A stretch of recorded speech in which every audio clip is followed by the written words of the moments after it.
ফুলকির পাদা ফাঁদে এবার একবারে হাতে নাতে ধরা পড়ল রুদ্র।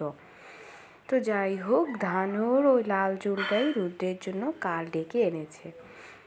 তো ঈশিতা ধানুর চুলের স্যাম্পল আনতে গিয়ে তার ওই লাল চুল দিয়ে আসে রুদ্রকে, আর যথারীতি রুদ্র নিজে গিয়ে ওই চুলটা পাল্টে দিয়ে চলে আসে। তাই এরপর রোহিত ফুলকির রিপোর্ট পজিটিভ আসে। তখন ফুলকি ওই চুলের স্যাম্পল দেখতে চায়, আর তখনই ফুলকি আবিষ্কার করে যে স্যাম্পলের চুলের রঙটি লাল, আর সেই চুলটি তার নয়, এটি আসলে ধানুর চুল।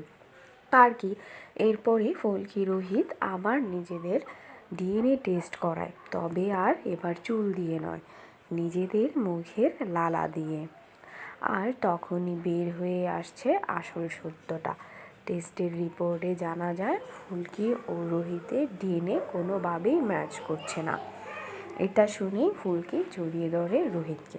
তার মানে বোঝা যায় ফুলকির বুদ্ধিটা কিন্তু কাজে লেগেছে। কিন্তু পরক্ষণে ফুলকির মনে হয় যে নিশ্চয়ই কেউ তাহলে এসে এই স্যাম্পলটা পাল্টে গেছে। এরপরেই তারা কনফার্ম হওয়ার জন্য সিসিটিভি ফুটেজ চেক করে, আর ফুটেজ চেক করে দেখতে পায় রুদ্র নিজে এসে এই স্যাম্পলটা পাল্টে গেছে। এরপরই তারা রুদ্রকে ধরার জন্য একটা ফাঁদ পাতে। তারা বাইরে প্রচার করিয়ে দেয় যে রোহিত ফুলকির আবার নতুন করে স্যাম্পল নেওয়া হবে এবং আবার টেস্ট করা হবে। এটা শুনে পাগল হয়ে যায় রুদ্র, এবং সে আবার ওই ল্যাবে হাজির হয় ফুলকির হেয়ার স্যাম্পল পাল্টে দিতে। কিন্তু তাকে একেবারে হাতে নাতে ধরে ফেলে রোহিত ও ফুলকি। তো এবার তো রুদ্র একেবারে হাতে নাতে ধরা পড়ল, সাথে আবার সিসিটিভি ফুটেজও রয়েছে।